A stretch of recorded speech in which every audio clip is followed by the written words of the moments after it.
Welcome back to the Deep Dive. Today we're looking into a case that's, well, truly heartbreaking, but also incredibly significant for public safety.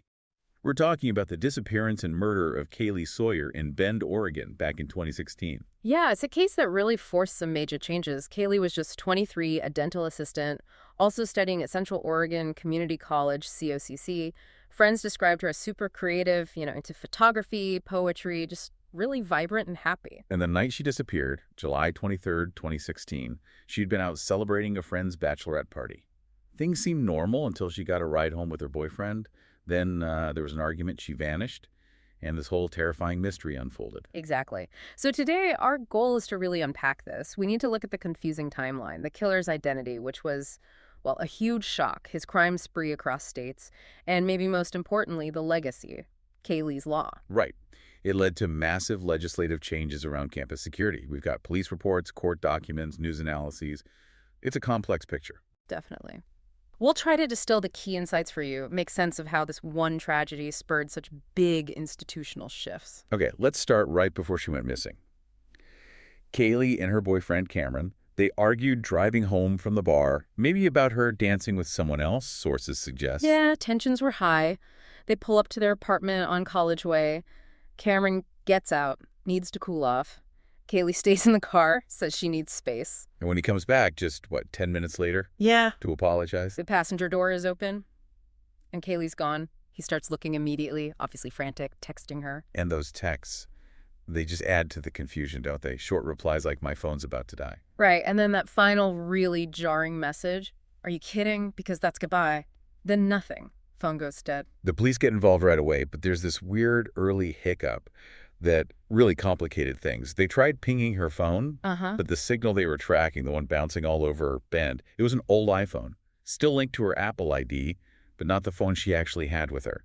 Wow. So they're chasing a ghost signal while precious time is ticking by. Exactly. Meanwhile, the community response was huge. Hundreds of volunteers out searching. And the real alarm bells went off when she didn't show up for her dental clinic shift that Monday. That's when she was officially listed as endangered missing. Investigators did clear her boyfriend and the guy from the bar pretty quickly, though. Yeah, they ruled them out fast. They knew they were likely looking for a stranger, someone external. So the investigation is hitting dead ends until this phone call comes in. And it completely changes everything. It's from a police officer, Isabel. She's reporting her own husband acting really strangely. And her husband is 31-year-old Edwin Lara, a campus security guard at COCC, working the graveyard shift right near where Kaylee disappeared. Oh, wow. The connection is immediate. Right. And Lara's behavior. Isabel said he'd been withdrawn, quiet, since coming home late Sunday. She finally confronts him. And he tells her, what? He feeds her this story. He says he accidentally hit a woman, Kaylee, with his patrol car. Panicked. Drove off. A hit and run. Okay, so he's trying to frame it as an accident. The terrible mistake. But Isabel, she's a cop. Her instincts are screaming. She doesn't buy it. She searches their property. So he finds in the shed, Kaylee's ID, her shoes, a clump of hair, and a rock stained with blood. Oh my God. That's not an accident. That's homicide. Exactly. Isabel calls the police right away. But Lara, he's already gone. And he took his wife's gun. So now you have a uniformed campus security guard who's actually a murderer, armed and on the run. The danger just skyrocketed. Instantly, he ditches his car and almost immediately kidnaps a 19-year-old woman, Andrea Mays, from a parking lot at gunpoint. This is turning into a multi-state nightmare. Totally. He drives with Andrea for hours. He's showing her pictures of himself in uniform, talking about the news coverage of Kaylee. It sounds like he was almost boasting. Like he's reveling in the power, the control. Seems like it. They end up at a motel in California. He forces her to pretend they're a couple checking in, handcuffs her inside, tells her to take sleeping pills. Terrifying. Absolutely terrifying for her. But Andrea, incredible presence of mind. Her phone alarm goes off, maybe for medication, it's unclear, but she uses it. She lies. How? What'd she say? She tells Lara the alarm is a reminder for her STD medication. Says she has a sexually transmitted disease. Wow. Quick thinking under unbelievable pressure. And it worked. It stopped him from sexually assaulting her. That lie probably saved her from worse harm, maybe even saved her life. Incredible. But he's still armed, still dangerous. Right. The crime spree wasn't over. He tries to carjack a 73-year-old man, shoots him in the stomach when it fails.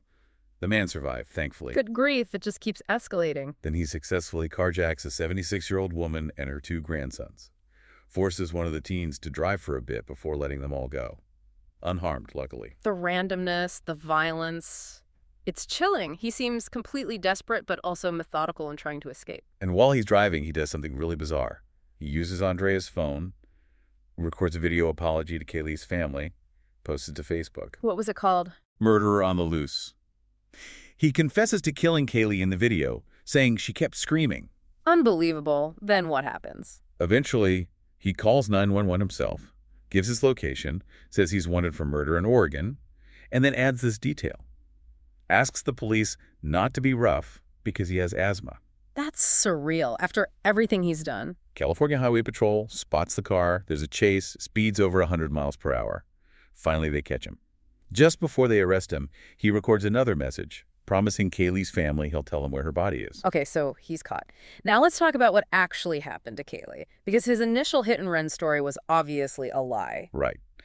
The accepted theory, the one backed by evidence, is that Lara, using his uniform and his official-looking campus security car, offered Kaylee a ride. Which, students might accept, thinking it's safe, it's official campus personnel. Exactly. And this is the critical part, the setup. Once she's in that car, she's trapped. Why? What was specific about the car? It was modified. Like some police cars, they had an interior cage or divider. The back doors couldn't be opened from the inside. She had no way out. Oh, man. So she's completely helpless. Completely. He demanded sex. She refused. He strangled her until she passed out. Drove her out to a remote canyon area off Highway 126. And there. He strangled her again, hit her head with that rock Isabel found, raped her, hit her again, then just left her body there. The brutality is just unthinkable, calculated. It is. And then the legal process starts, and there's another huge shock. Lara gave this detailed confession in custody.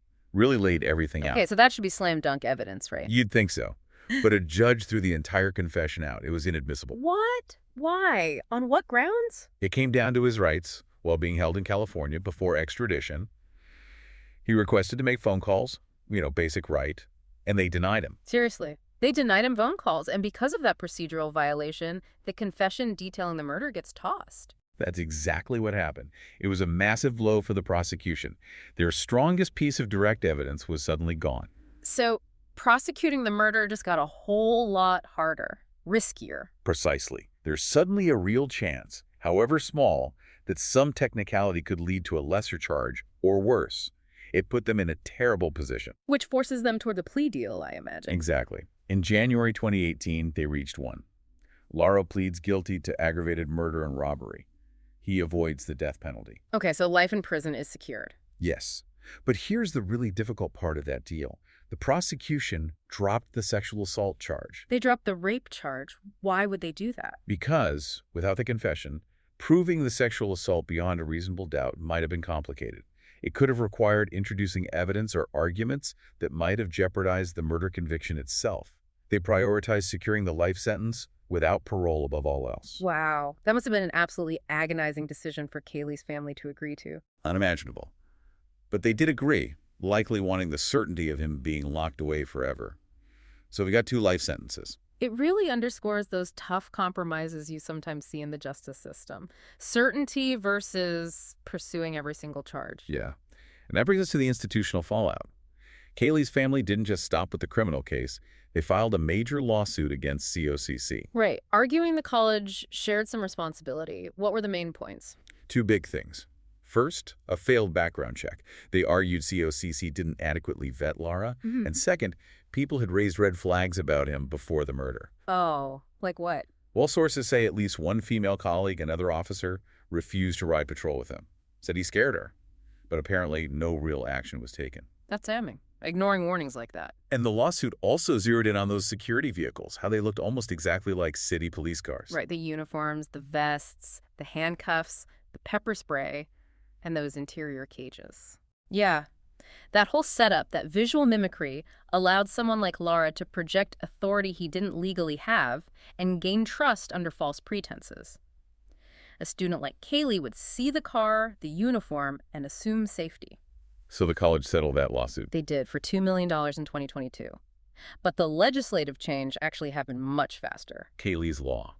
passed in 2019. Tell us about that. What does it change? It fundamentally changed the rules for campus security in Oregon. First, vehicles must look different from police cars. No overhead lights, no interior cages. Directly addressing how Kaylee was trapped. Exactly. And crucially, campus officers are now prohibited from making traffic stops or stopping and frisking people. They aren't law enforcement, and the law makes that clear. So defining that boundary much more clearly. Plus, mandatory GPS and cameras in vehicles now, national background checks, and psychological testing for all campus security hires. It's a huge overhaul. It really took this tragedy to force that clarity. Sadly, yes. It forced lawmakers to draw that bright line. This is campus safety, this is law enforcement. They are not the same. It's a powerful legacy born from such loss. The family keeps her memory alive too, right? Yeah. KK readers. Yeah, KK was her nickname. They donate her favorite book, Oh, The Places You'll Go, to kids. It's a lovely tribute, but there's also this added layer of pain. The necklace? Yeah. Her mom had some of Kaylee's ashes in a necklace. It was stolen later from a storage unit during a completely unrelated crime. The thief apparently just threw it away. It was never found. Oh, that's just awful. Adding another layer of grief onto everything else. It really is. The whole story is just steeped in loss. But, through it all, the family's advocacy led to these really significant statewide changes in safety protocols. This deep dive really highlights how critical it is to be clear about lines of authority and what happens when those lines get dangerously blurred. Absolutely. We've traced this from a disappearance through a horrifying crime spree, a major legal curveball with the confession, and landed on this transformative piece of legislation, Kaylee's Law. But let's end on that point about the plea deal. The prosecution chose certainty life in prison over pursuing the sexual assault charge, which carried risks. A calculated trade-off. Right. So thinking about the immense cost to the family of letting that specific charge go just to guarantee the life sentence. What does that tell you? What does it tell us about the hard choices inherent in our justice system when we're seeking closure and finality for victims? It's a tough question, something to really mull over. Definitely something to think about. We'll leave you with that thought. Thanks for joining us on the Deep Dives, and we'll see you next time.